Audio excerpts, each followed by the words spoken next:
progressives are now accusing conservative women of appropriating feminism, all because we don't bow before their far-left agenda. So now I have a question. Who died and made y'all queens of all women?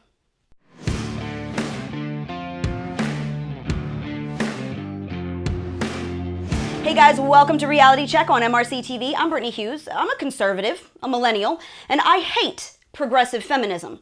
It's crass, rude, and yeah, nasty. And no, it's not a good thing. I'm a big fan of women's rights and equality. I believe women hold a unique and irreplaceable position in the world, but I don't usually label myself a feminist. Because for many conservative women, like myself, that term has been so perverted from what it used to mean. We don't grow out our armpit hair, we don't stomp through the streets with cardboard cutouts in the shape of vaginas, and we don't scream ourselves hoarse over the patriarchy, and we don't want to. So we don't call ourselves feminists. But maybe that's a mistake. Maybe it's given rabid progressives like Jessica Valenti the impression that the left holds a monopoly on women's rights, which historically they don't. So perhaps a more appropriate position for conservative women should be this. Yes, I am a conservative woman.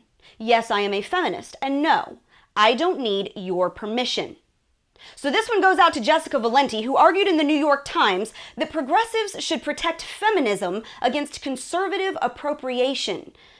She argues that you cannot be a feminist and support an immigration policy of taking children away from undocumented immigrant mothers.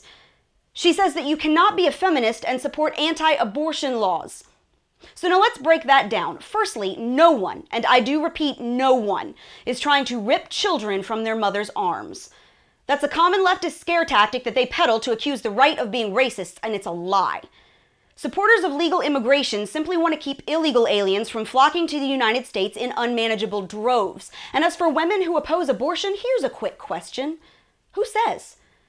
Who says that you cannot be a feminist and support anti-abortion policies? Who says that feminists can't oppose the murder of millions of infants, including roughly 500,000 preborn girls every year, that destroys families and leaves thousands of hurting, broken mothers? Who says feminists can't fight against a practice that leaves women at staggeringly higher risk of mental health issues, substance abuse, PTSD, and suicide? And on that note, who says that left-wing feminists like Valenti are the sole arbiters of what is and isn't feminism in the first place? See, feminism ultimately falls into two camps: what it is and what the left wants it to be. True feminism fights for equal rights. Progressive feminism fights for superiority.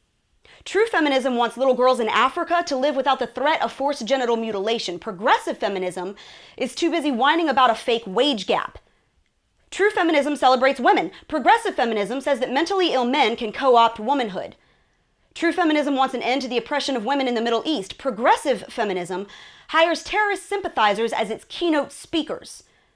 True feminism says that women are strong. Progressive feminism says they aren't strong enough to be moms. True feminism secured women's right to vote. Progressive feminism mandates that all women vote a certain way. True feminism exists to build up women. Progressive feminism exists to tear down men.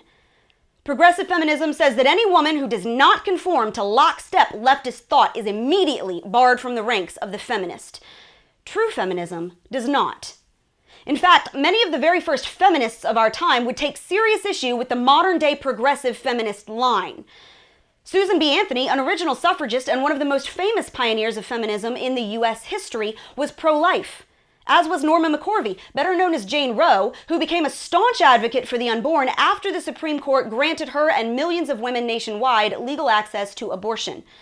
Alice Paul, a women's suffragist who served 3 jail terms fighting for women's rights and was a key figure in gaining protection for women added to the Civil Rights Act of 1964, was ardently conservative. In fact, many of those who coined the term feminism were right-leaning women.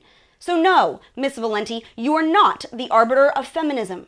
You are not the gatekeeper of women's rights, nor are you the determiner of how all women should or should not think, speak, or vote.